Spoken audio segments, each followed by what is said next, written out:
Pete Buttigieg, the best communicator in Democratic politics, in my opinion, was on CNN just now, and he absolutely took down Trump for being a coward child who is not going to do any more debates because he lost to Kamala Harris.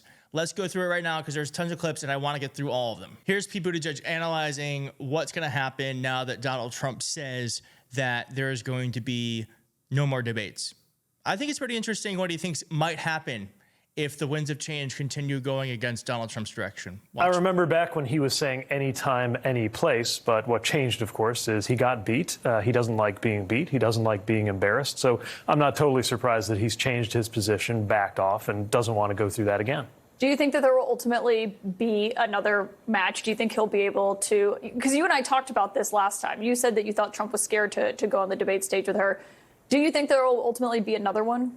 Hard to say. There may come a point where the dynamics build against him and he decides he needs to do something, anything to shift attention from her winning message. Maybe that would motivate him to change his strategy. I'm beyond trying to predict what his strategy will be in the future. What I do know is it was a great night for her and it was a really rough night for him. And I think the most important thing about it was that if you watch the debate, he really talked about three things. He talked about himself, most of all.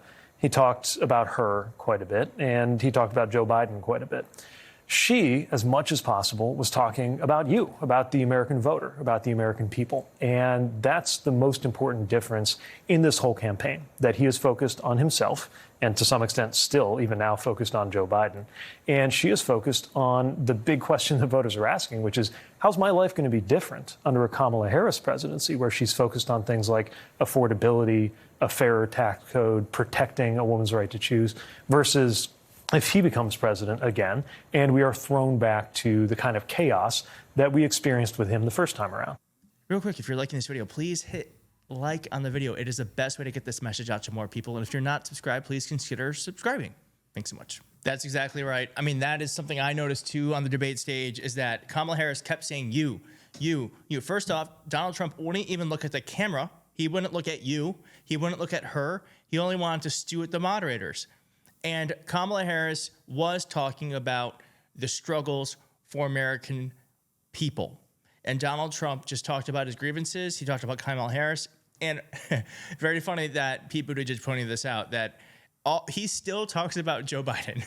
Like, Joe Biden's not running for president. Joe Biden is not going to be president in less than 4 months. Very sad. He is not going to be president 5 months. And Donald Trump cannot let it go, because Donald Trump cannot accept reality, whether that be the elections, whether that be his running mate, whether it be a lot of things. Cats and dogs being eaten by immigrants.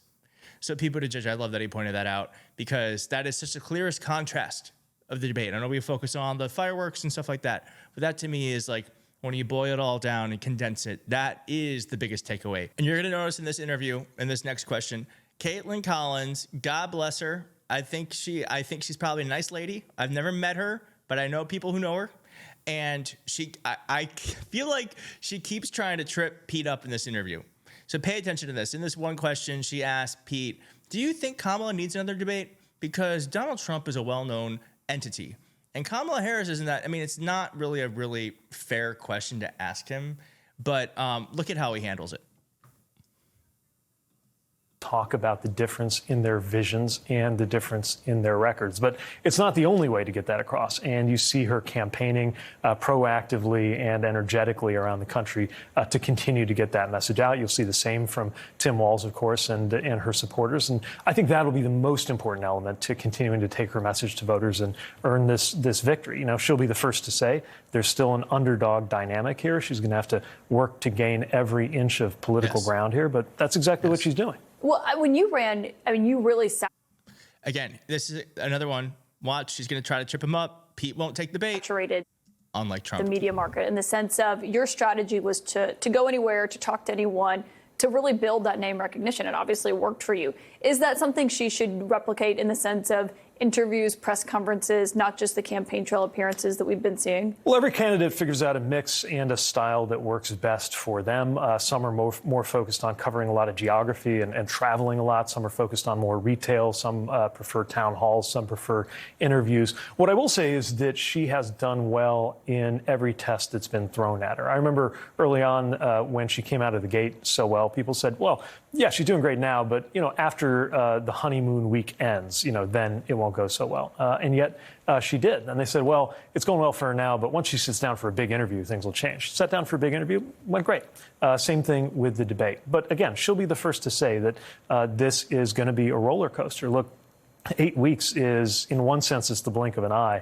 In another sense, it's a political eternity. And every campaign will have good days and bad days, advances and setbacks. And I think she's done a good job of preparing her supporters and her campaign for that. But again, the most important thing is that every day she's talking about the American people, about what she's going to do to continue to create jobs, what she's going to do to grow small businesses in this country, what she's going to do to help with childcare, something that Donald Trump seems literally almost physically incapable of talking about. Every time he gets a question about it, you get a strange ramble that raises the question of whether he's ever actually considered child care policy seriously. She's very serious about it, wants to expand the child tax credit, wants to make sure that we have paid parental leave in this country.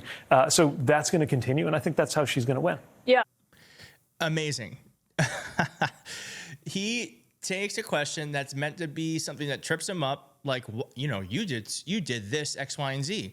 Why isn't she doing that? And he turns it into Kamala Harris has met every single expectation that's been set for her, whether that be legitimate or not. She's cleared every single bar. And by the way, Donald Trump can't even talk about his child care policy.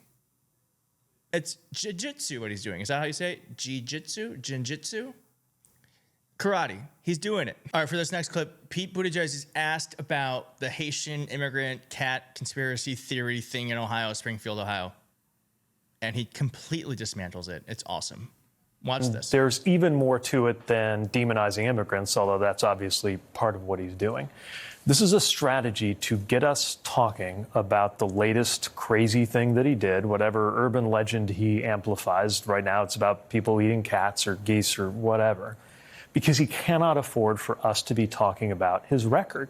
He doesn't want us talking about the fact that we lost manufacturing jobs on his watch, even before COVID, which is why the United Auto Workers are against him. He doesn't want us talking about the fact that his main economic policy promise he actually kept was to cut taxes for the rich. He doesn't want us talking about how he demolished the right to choose in this country, that he's the reason that even IVF could be banned in many places in this country. The last thing he wants us to do is to talk about his record. See how he turned a kind of like a topic that works for Trump, because he's right. Talking about conspiracy theories means we're not talking about anything serious. And then while he's answering the question, he is laying the attacks on Trump. Or his agenda. So what he wants us talking about is whatever crazy nonsense he can thrust into the center of the internet and the media conversation, which this week happens to be the stuff about eating cats or dogs or geese or whatever. So you think it's just a distraction technique? Yeah, I mean, but it's one that isn't harmless, right? It's affecting this community, and it contributes to this bigger picture of demonizing immigrants. But again, this is strategic. I don't give him credit for much, but whether it's this, whether it's blurting out a racist remark in a auditorium full of black journalists, as he did a few weeks ago, whether it's choosing 9/11 of all days to invite a 9/11 truther who said it was an inside job with him, right? All of these things are to a purpose. And the purpose is to do something so outrageous that we have to talk about it, that journalists have to go in, if for no other reason than to run it down and debunk it when it's false. And to try to suck up all the oxygen into that so that we're not talking about his profoundly unpopular policy agenda, Project 2025, and all of the failures of his actual time in office. There you go. I mean, it couldn't be more succinct than that. Donald Trump acts crazy, so you don't talk about the crazy things he wants to do to the country. So you just talk about how crazy he's acting. I would love, if you made it this far, thank you so much. I would love to know in the comments, if you comment about this, I'll know you made it to the end of the video, but I want to know if you think that it's a strategy Donald Trump employs. I'm just going to take it a step further. Like, I don't know if it's necessarily something he thinks to do. I think it's instinctual for him, but I still think it's the same net benefit. I think we're probably splitting hairs, whether it's strategic or it's instinctual, but I do think he does it for a purpose. And that is to take attention off of the things he doesn't want people to talk about, whether it's Kamala Harris, her rise, or his complete destruction that happened in a debate. But I'd like to know what you think. Thanks so much.